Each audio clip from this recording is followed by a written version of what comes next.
Hello, buenas tardes. Buenas tardes, ¿qué tal? Sí. Pues con un poquito más de calor que vosotros. Pues sí, ¿a cuánto estáis vosotros? Es que aquí hoy es infernal, ¿eh? 41 que pega bien. Ah, madre mía, no, aquí hemos llegado a 35, que ya es mucho. Sí, hay bastante, afecta. Bueno, pues estamos ready. Vale, bueno, en principio comenzaré diciendo que he disfrutado mucho con los dos libros, pero antes de hablar de ellos quería hacer un pequeño comentario porque me ha pasado con varios autores que cuando, no lo veréis, pero en la descripción de la biografía indica que es amante de los gatos. Y como tengo aquí una de mis gatas, ¿dónde están los gatos en los libros? So, start by saying that I really enjoyed your books, but before we get into the books, I just wanted to mention, and this is something that has happened to me with a few authors before, is that if your bio in the book, it says cat dog. And I have my cat, you know, here, but I asked, where are the cats in your books? That is a good one. Oh, baby. Oh, how old is that cat? ¿Cuántos años tiene? 14. 14. Oh my Goodness God. gracious. Old gentleman lady, yeah. Where are the books? Well, I don't like a story with cats in it, but so many horrible things happen in my books that I don't like to bring animals in because I know something happen to them, so I keep them far away. But in a sense, they're important because every time I'm writing, they so I always have to edit out their editions. Pues una muy buena pregunta. Perdona, una cosa. ¿Puedes poner el paz entre las dos? Porque se entrecorta el sonido de Tasha y así os oigo mejor.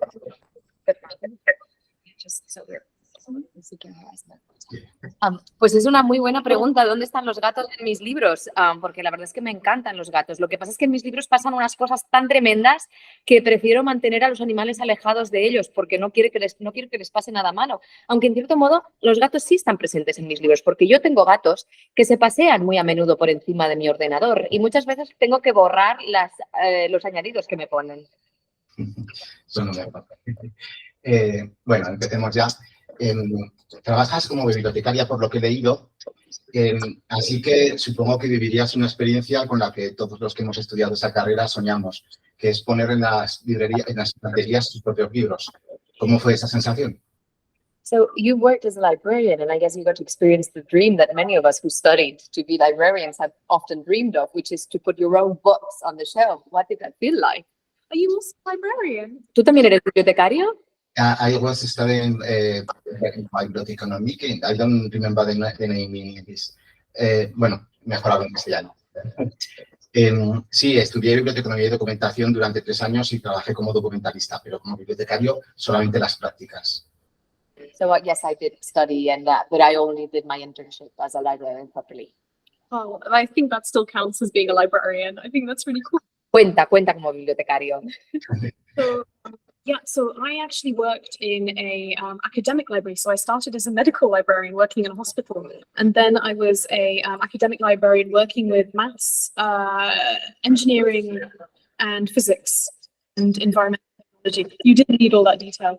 But it meant that we didn't have many fiction books, but I had such lovely colleagues when my book, the first book, they bought it, especially at the library. We had a small fiction collection, like, put the book there, let's take your picture with it. So I did get to experience that as well. Pues la verdad es que yo trabajaba como bibliotecaria académica. Empecé trabajando en la biblioteca de un hospital. Solo teníamos textos académicos y durante mucho tiempo estuve trabajando pues, con textos matemáticos, de ingeniería, de física, de tecnología ambiental. Bueno, no te necesitas tanto detalle, pero vamos, que teníamos muy pocos libros de ficción, pero sí que mis compañeros majísimos compraron varios de mis libros cuando salieron, ¿no? Y como creamos un pequeño rincón de ficción y me decían, ponlo en la estantería, te hacemos una foto con ellos. O sea que sí que he experimentado esa sensación. Me alegro. Es que tiene que ser maravillosa. Bueno, eres una mujer punjabi, no sé cómo se pronuncia, es punjabi, de segunda generación en el Reino Unido. O sea, naciste en Gran Bretaña, pero tus raíces son indias. Entonces, tienes que tener un crisol de influencias impactante. Por lo que el hecho de ambientar tu primera trilogía en un escenario propio de India es una deuda hacia tus orígenes, una búsqueda de sorprender al lector, pasión por la historia o un poco de todo. So you're a second generation Punjabi born in the UK, but with Indian roots, which probably means that you get influences from very many different places. And the fact that you chose to place your book in a sort of very heavily Indian inspired world, was that as a way to sort of connect with your roots, or a way to surprise readers, or because you're passionate about history, or maybe even everything? That's a really good question. So I think that sometimes, now that we're in a time when there are so many more non-Western fantasy novels, people think, and I'm not saying you're saying this, some people think that it's, a trend, and that, people are writing to a trend that readers are buying. So, writing something people want to read. But when I started writing fantasy, the only kind of non-Western fantasy there was N.K. Jemisin. I didn't know anything else, and I thought, oh, nobody will want to read this. But you're right. I wanted to write something that drew from my heritage, because I loved the way I read Tolkien or read, any grades. Like I was transported to another world. And I loved those worlds, but in many ways they were not mine. Like I didn't see people like me, except as, villains. So I wanted to create that same feeling in readers and in myself. I wanted a world that I could jump into and feel at home in, the danger and the peril and the adventure. So that's why I did it. I hope that answers the question. Pues es cierto que ahora podemos encontrar mucha literatura de fantasía pues ambientada en mundos, digamos, no occidentales, y que hay mucha gente, y para nada digo que tú quisieras decir eso, pero mucha gente que dice, bueno, es que es una moda, que lo escriben porque la gente lo escribe estos libros porque están de moda, porque creen, porque es lo que los lectores van a comprar o van a leer, pero la verdad es que cuando yo empecé a escribir fantasía, los libros como ambientados en mundos no occidentales que había eran los de Jazmín, y no conocía muchos más, ¿no? Y en ese sentido yo sí que quería pues un poco ir a mis raíces y quería un poco inspirar o evocar lo que me hacían sentir al leer a Tolkien o a los grandes, cómo te transportan a otro mundo, sin embargo, en el que yo nunca encontraba a nadie que se pareciera a mí, más que como villanos, ¿no? Entonces quería un poco reproducir esa sensación de transportar al lector a otro mundo en el que yo me sintiera como en casa. Espero que eso responda a tu pregunta. Responde. Entonces, por un lado está la deuda con tu herencia, tu ascendencia india, pero el colonialismo, imperialismo británico también está presente en estos libros. ¿Hay una pequeña revancha ahí o...? Lo digo porque como luego... Perdón, Marta, perdona. Luego se desarrolla la historia de los libros, es que también la hace los giros, pero bueno, eso ya lo comentaremos después. So you do pay this homage to your roots and to your ancestry, but at the same time, seem to also criticize this history of British imperialism and colonialism. And was that an intentional thing to offer this critical perspective? Yes. So I am paying homage to my roots, and I think an important thing that I like to express is that when we write fantasy that draws on things we love, of course we also criticize those, because for me at least, I love the idea of saying, a fantasy India is perfect and everything is great and wonderful, because that isn't true. Every culture is complex and has things that are negative and positive, and we love our culture. We want it to grow and change. Just a long way of saying that I also think that in the Jazmín Throne in particular, and I'm criticizing particular forms of misogyny within Indian culture, or at least the parts that I'm familiar with. India is also very big and complicated. But yes, I am also responding to British colonialism. Not directly, but then of course I'm writing for a Western audience too, so I know that my readers will be people who are familiar with colonialism from, let's say, and they will bring those experiences and interpretations to the text. And I always think it's very interesting how people interpret those parts, because that's part of the fun of writing, right? The way that people engage with your story and find meaning in it that maybe you didn't intend, or maybe you did. Pues sí, lo hice totalmente deliberadamente, porque por un lado, pues sí que quiero que esto sea un homenaje a mis raíces, pero al mismo tiempo ambientar una saga fantástica en un lugar que nos encanta no significa que eso tenga que estar exento de crítica, ¿no? Porque al final yo puedo pensar así, un mundo fantástico ambientado en la India sería fantástico, pero el hecho es que yo amo mi cultura, pero al mismo tiempo esto no me impide ser crítica con ella y desear que crezca y que progrese, ¿no? Y admitir que no es perfecta. Y en ese sentido, tanto en el Trono de Jazmín como en la Espada de Hiedra, se habla, por ejemplo, de aspectos pues, de misoginia, por ejemplo, muy concretos que me consta que suceden en la sociedad india, o al menos en la parte de la sociedad india que yo conozco, porque también hay que tener en cuenta que India es un país muy grande y muy diverso. Pero al mismo tiempo, evidentemente, pues al hablar del colonialismo, yo tengo presente que escribo principalmente para lectores occidentales que están familiarizados con la historia del colonialismo, ¿no? Y en ese sentido creo que también cada uno aporta su propia experiencia o su propia interpretación al texto, que al final forma parte de lo divertido que es escribir, ¿no? El que cada uno tenga su forma de implicarse con el texto y de hacer interpretaciones de cosas que a mí ni siquiera se me habían ocurrido, pero que no dejan por ello de estar presentes. De acuerdo. Vale, Canción de Hielo ha popularizado muchísimo, perdón, Canción de Hielo Fuego ha popularizado muchísimo la fantasía. Voy a hablar de España porque es el mercado que conozco principalmente, pero aún así sigue sin estar al nivel de otros géneros más populares de literatura. Entiendo que en Gran Bretaña y Estados Unidos es más o menos similar. Sí que porque ella optó por el género de fantasía y no, por ejemplo, un género histórico en el que podría plasmar más claramente todo lo que conoce de la cultura india y británica. So in Spain, it was especially A Song of Ice and Fire that really brought the fantasy genre into the mainstream, even though it remains less popular than other genres. And I can only imagine that in the UK and the US, it's probably a similar situation. And I was wondering, why did you choose to write fantasy instead of perhaps a historical novel where, your knowledge of Indian culture could, shine in a way? I've just always loved fantasy. It's always the genre I've loved to read. It's always the genre I wanted to write. So perhaps it would have been very logical to write historical fiction. Maybe I would have made even more money. I don't know. But I think you have to write what you love. So I teach some writers and I always say writing what you love is the most important thing. And for me, I don't learn the history because I necessarily love history. I love the stories that I can draw from history. The ideas that it inspires. So although I could imagine one day writing historical fiction, it's the fantasy aspect, it's the reweaving history into something new that makes me the most happy and the most excited. Pues es que me encanta el género fantástico y es lo que siempre he querido escribir, y aunque sí, desde luego, tal vez hubiera sido buena idea escribir una novela histórica, seguramente habría ganado más dinero, quién sabe, pero a mí es que es un género que me encanta, el fantástico. Yo doy clases a escritores de escritura creativa y siempre digo a mis alumnos que es muy importante escribir algo que te apasione, ¿no? Algo que adores de verdad. Y en ese sentido sí que es cierto que la historia me encanta, pero precisamente por las historias que se pueden sacar de ella, por las ideas que puede inspirar.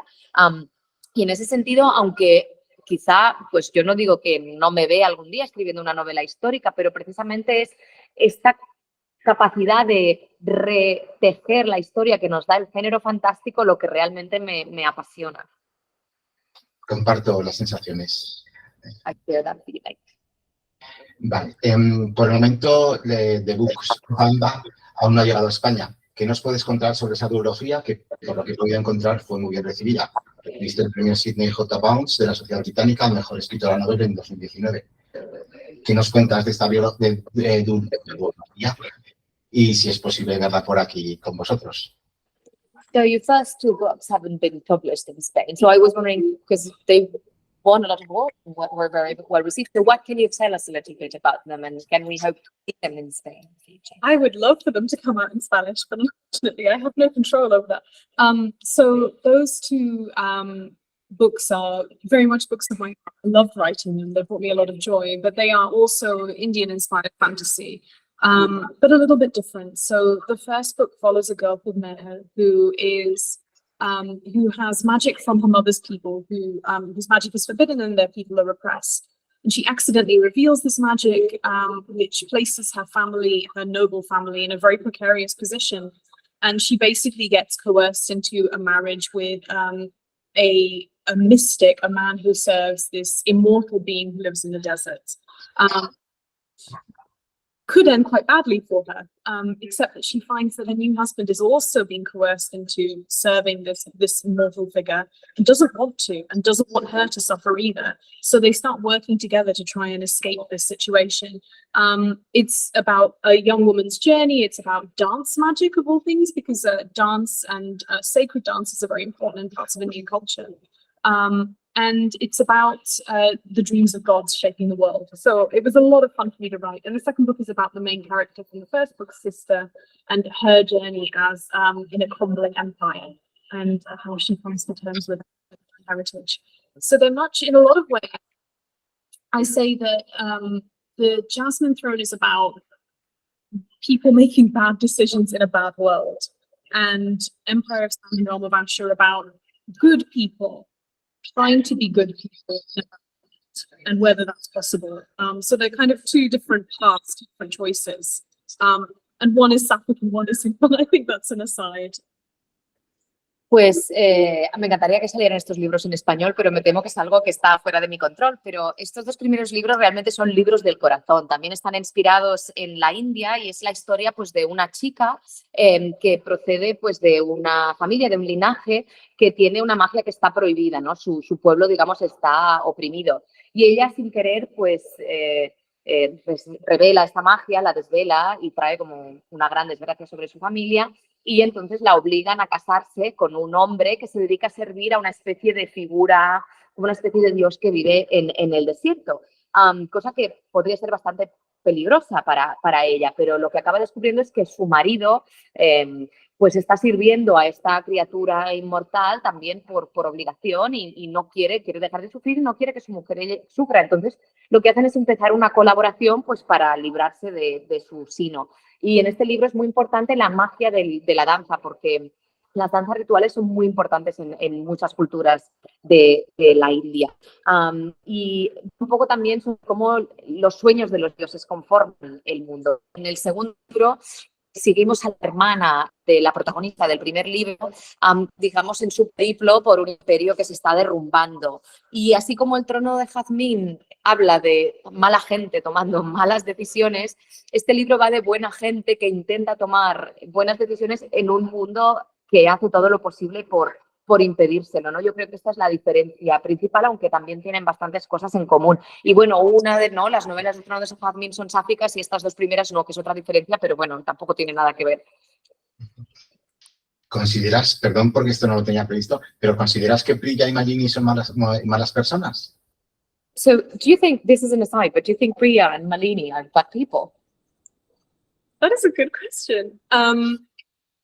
I think that Malini is not afraid of being a bad person.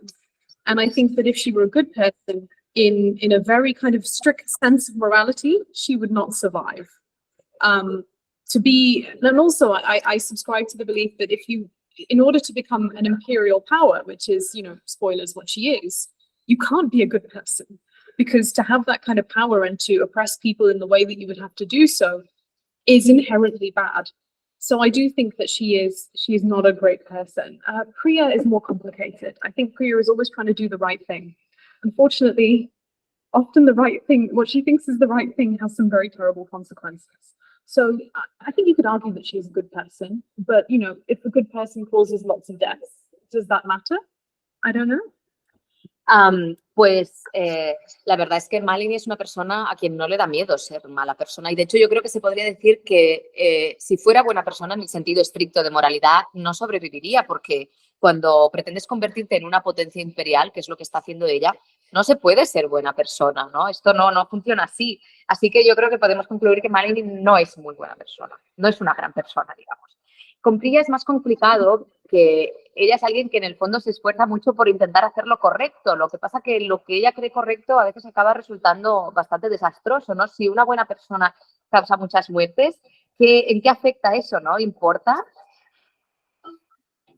No, o sea, es que, no sé, Malini me parece, bueno, que no lo considero tan mala Malini. Por ejemplo, no mata a su hermano mayor, bueno, esto es un spoiler, pero Aditya podría haber muerto a manos de Malini mucho antes y hubiera arreglado mucho la situación, aunque luego por la trama, por cómo se desarrolla la vida, pero no la veo tan mala. También Scream y Sex han sido bastante...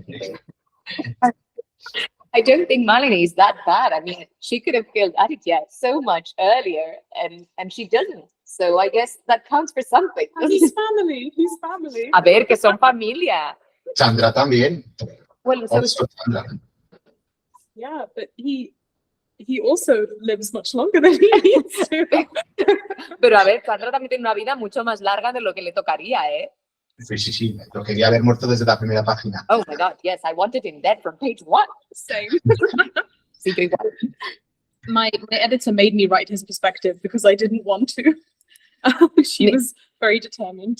Mi editora me obligó a escribir desde el punto de vista de Chandra y yo no quería, pero estaba, vamos, no aceptaba un no por respuesta. Es que es un personaje muy difícil. De odiar es muy fácil, pero no le ves nada a lo que agarrarte porque es un fanático religioso y encima es un misógino de manual, matando mujeres, quemándolas vivas, deseando que se presten voluntariamente el sacrificio. Es que es muy fácil. Por eso digo que Chandra es una opción, pero Malini es 1000 veces mejor persona que Chandra. I mean, Chandra is so difficult because he's so easy to hate, but he has nothing going on for him in terms of likability. You know, he's a religious fanatic, he's deeply misogynistic, he burns women alive, he keeps sort of expecting that they'll volunteer to be burnt alive. Like, in comparison, Malini is so much better as a, you know, in the good person Right, space. she does. Sí, es verdad. But I think there's a sometimes people tell me he's unrealistically bad, and I'm like, have you met people? I'm pretty sure there are people who are that awful. But also that's kind of the kicker, that she is by far, of the 3 siblings, the best suited to rule.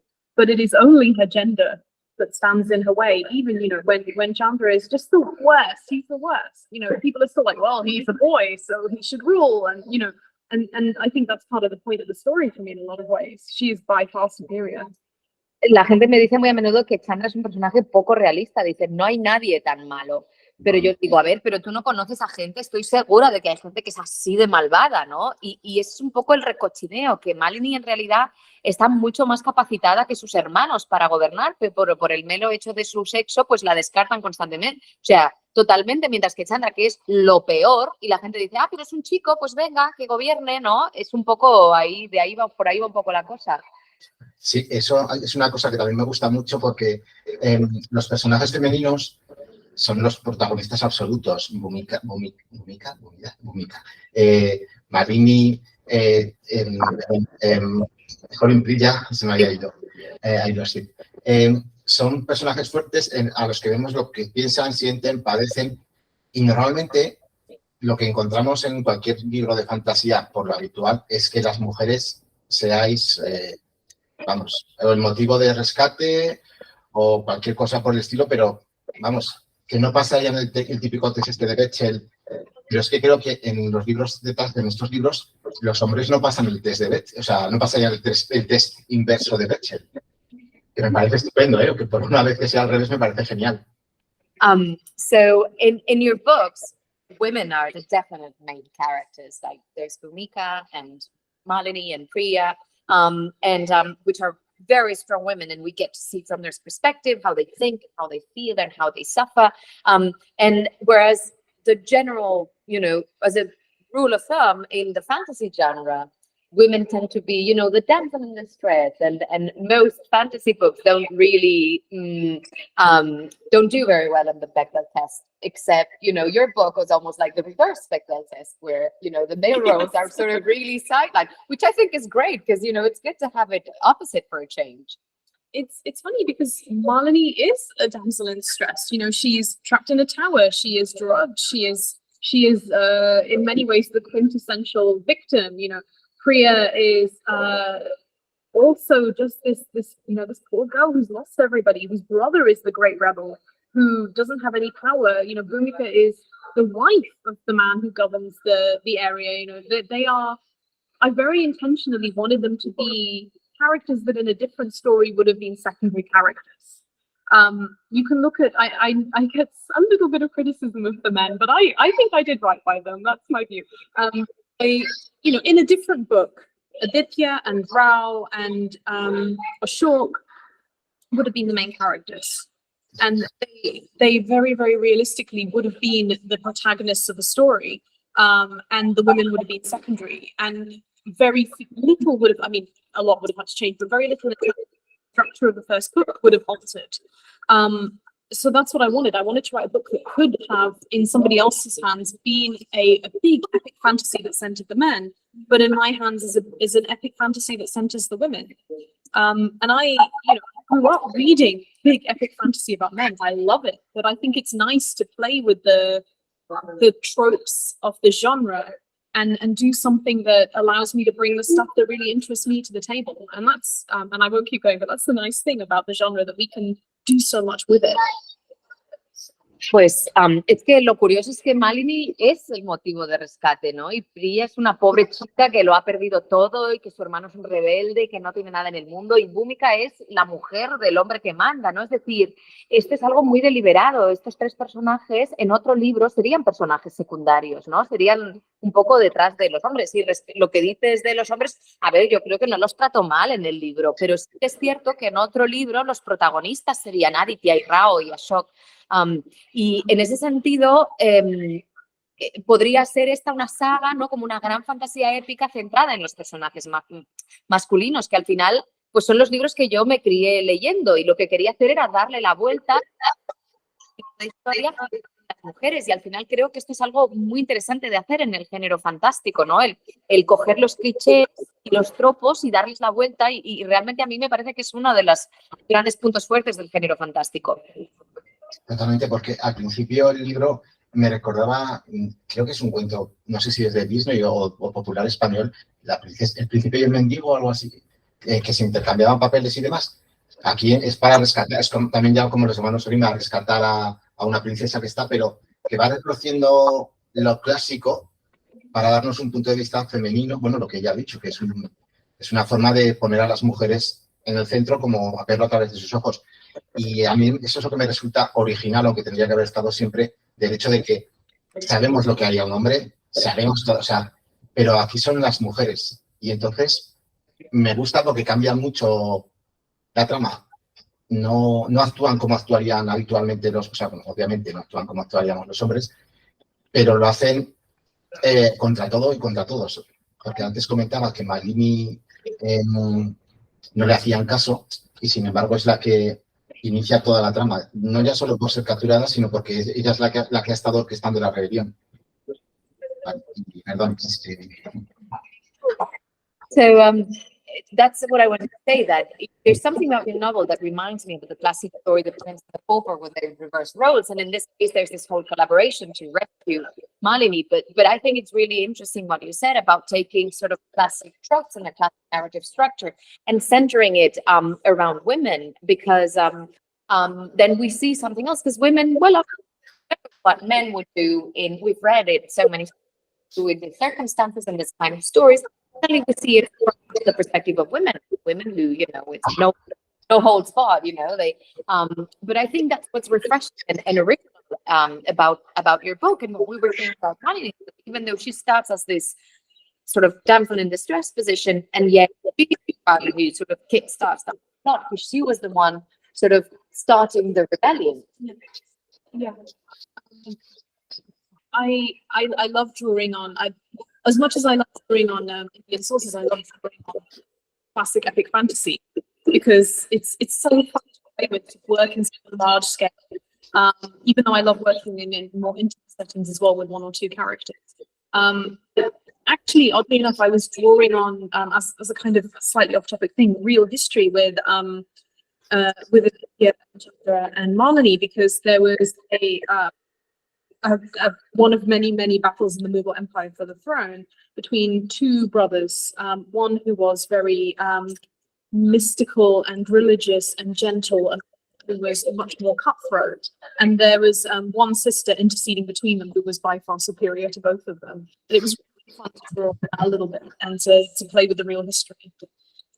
Pues sí, es verdad, porque aunque me encanta pues inspirar fuentes de la India, también me encanta pues inspirarme en la fantasía épica clásica, porque al final es muy divertido jugar como a una escala tan grande, aunque también me gusta crear como situaciones más íntimas, más contenidas, pero en este caso, como la historia familiar de Aditya, Chandra y Malini, está inspirada en una parte, en un episodio real de la historia en el que había dos hermanos como pugnando por el trono. Uno de ellos creo que era como un místico muy religioso, el otro pues era mucho más violento, digamos, y luego había una hermana que mediaba entre los dos, intentaba interceder y era claramente superior a ambos hermanos.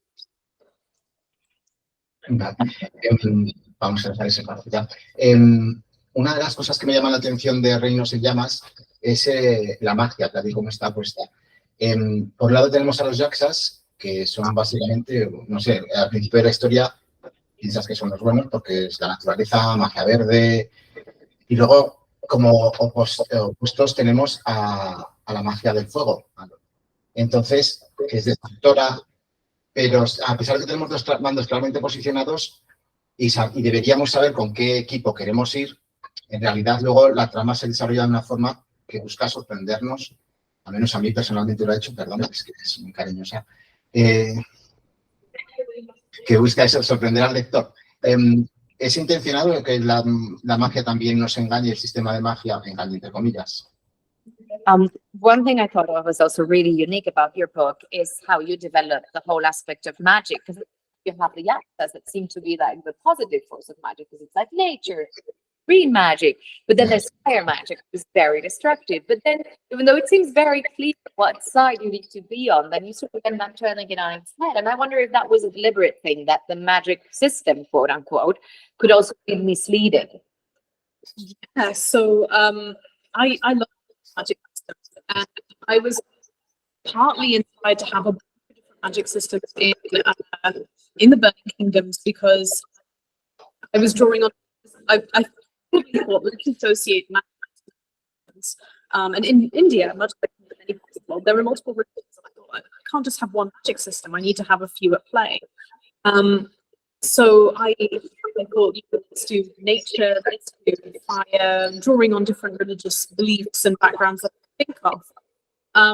But when I was coming up with the nature magic, it was after I joined the medical library, but I was still very inspired by this. I'd been doing some work with anatomical textbooks and with anatomical textbooks, which are hand-drawn, and also with botanical texts, which are hand-drawn. And when you look at anatomy that's hand-drawn, there's a book called The Sick Rose that does this. It looks a lot like a scientific drawing of flowers, which is quite disturbing when you think about it. The idea of the breakdown being under their skin, it's very similar to a flower. And so I think it made me go, what if we make this creepy, essentially? So that really influenced me. And in terms of the fire magic sometimes not being force and the nature magic being force, or sometimes being a negative force, I think it was quite important to me to make it clear that although Ahiranya is colonized, it was once a colonizer. So it's not a perfect recreation of any particular society or system, but I wanted to show that there are complicated things going on that make easy answers difficult. Pues sí, a mí sí me encanta jugar con los sistemas de magia y en ese sentido, en Reinos en Llamas, digamos que los distintos sistemas de magia pues están asociados con religiones. Me pareció que sería como una idea muy chula el relacionar la magia con las religiones, pero como en India hay muchas religiones, digo, pues no puedo tener un único sistema mágico. Entonces, pues así es como me inspiré pues en los sistemas de la magia de la naturaleza, digamos, y la magia de fuego, inspirándome pues en muchas creencias y trasfondos distintos. Y un poco también vino de aquí cuando trabajaba pues en la biblioteca médica, trabajaba anatómicos clásicos y textos botánicos clásicos en las siempre hechas a mano. Entonces, en ese sentido, hay un libro muy particular que se llama The Sick Rose, la rosa enferma, en el que dibuja el cuerpo humano casi como si fueran ilustraciones botánicas, ¿no? Y me pareció algo incluso perturbador el pensar lo parecidos que podemos ser a una flor debajo de la piel, ¿no? Pensé, es un poco inquietante, la verdad, ¿no? Y de ahí vino también esta idea de que la magia del fuego no tiene por qué ser siempre negativa y la la naturaleza no tiene por qué ser siempre positiva. De la misma manera que a Hiranya la conocemos como una tierra colonizada, pero en el pasado fue una fuerza colonizadora, ¿no? Y en ese sentido quería yo también explorar esta idea de que no hay nunca respuestas fáciles. Sí, porque luego nos quedaba, bueno, es que me dice, porque es la última pregunta ya, me queda la mitad de la entrevista, como la última vez. Así que no quería dejar el tema, o sea, sé que está cansada ya de tener que responder a preguntas sobre los personajes LGTB. Quiero decir, ¿cómo vive desde la perspectiva de la escritora las relaciones que está teniendo la gente a algo tan que debería ser tan normal como que sencillamente tener dos personajes protagonistas que sean mujeres y se amen? ¿Ha tenido reacciones positivas? Bueno, sí que imagino que sí, pero también ha tenido que sufrir negativas, ¿o no? So, as a last question, I wanted to ask, I'm sure you're tired of answering questions about LGBT content novels, but I was wondering, as a writer, how the response that you have had from these books, because I imagine there must have been very positive responses, but I wonder if you've also had like negative reactions. Yes.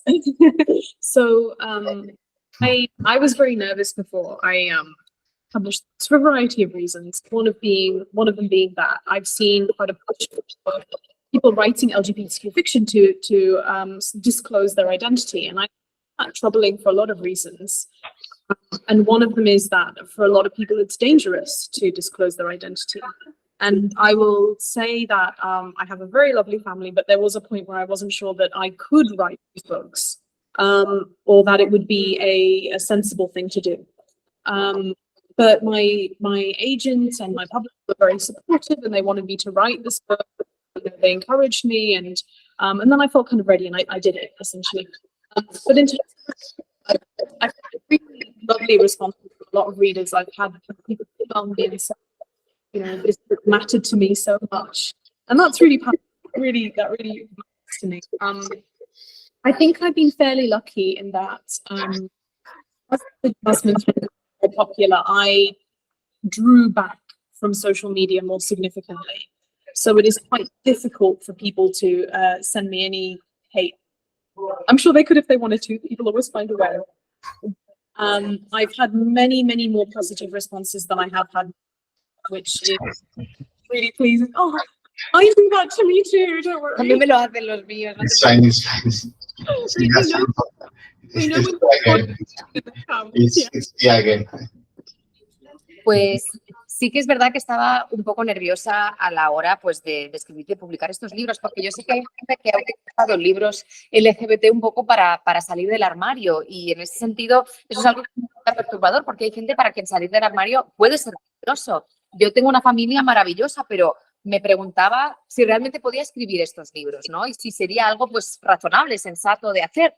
Pero mi agente y mi editora pues me animaron un montón, entonces yo en el que yo me sentí como preparada para escribir. Y en ese sentido, la respuesta en general ha sido maravillosa, ¿no? La gente me ha escrito correos electrónicos diciendo, es que estos libros han sido súper importantes para mí, ¿no? Me siento muy, muy afortunada. También sucedió que a medida que el Trono de Jazmín subía en popularidad, yo me retiré de una forma cada vez más significativa de redes sociales, ¿no? Entonces, pues escribirme mensajes desagradables o de odio se ha vuelto francamente difícil. Bueno, estoy segura de que si la gente realmente quisiera, pues encontraría la forma, ¿no? Porque siempre encuentran la forma, pero vamos, que en general la respuesta ha sido mucho más positiva que negativa. Me alegro. Una última petición. Esto es para el tercer libro. Por favor, no mates a Rook, pobrecito. Okay, and one last request for book 3, please don't kill Rook. Please don't. I know you can say it, but it's a lovely boy. It's so nice. I'm very, very fond of him. I will say that. I'm very fond of Rook. And God knows somebody needs to survive this year. Le tengo muchísimo cariño a Rook. Es un chico encantador y bueno, Dios sabe que alguien tiene que sobrevivir. Oh, no, vale.